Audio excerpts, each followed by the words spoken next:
Hello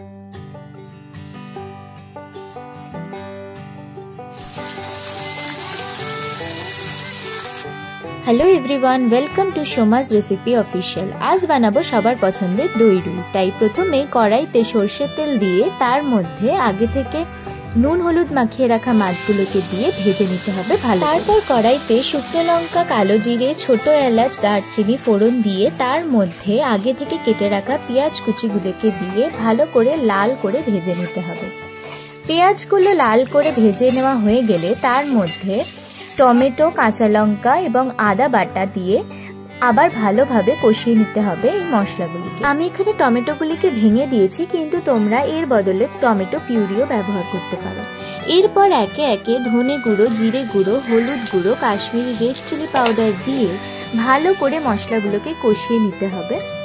মশলাগুলো কষিয়ে নেওয়ার পর যখন তেল ছেড়ে আসবে তখনই এর মধ্যে অ্যাড করতে হবে টক দই। এখানেই আমি তোমাদের সাথে একটা ট্রিক্স শেয়ার করব যে যখনই তোমরা কোনো রান্নায় টক দই অ্যাড করবে তখন সবসময় লো ফ্লেমে দেবে, কারণ হাই ফ্লেমে দিলে টক দই অনেক সময় ফেটে যেতে পারে।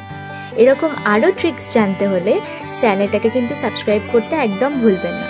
এবার টক দইটাকে ভালোভাবে মিক্স করে নিয়ে তারপর যখন তেল ছেড়ে আসবে তখন এর মধ্যে দিয়ে দিতে হবে পরিমাণ মতো নুন। এরপর আমি অ্যাড করেছি আগে থেকে ভেজে রাখা আলু। তোমরা চাইলে এই আলু নাও অ্যাড করতে পারো।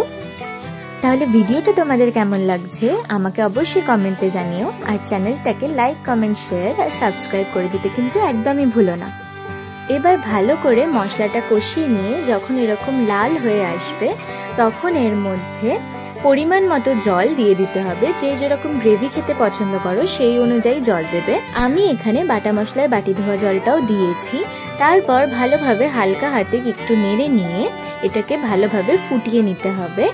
ফুটে গেলে তার মধ্যে একে একে ভেজে রাখা মাছগুলোকে সাবধানে দিয়ে দিতে হবে যাতে মাছগুলি ভেঙে না যায়।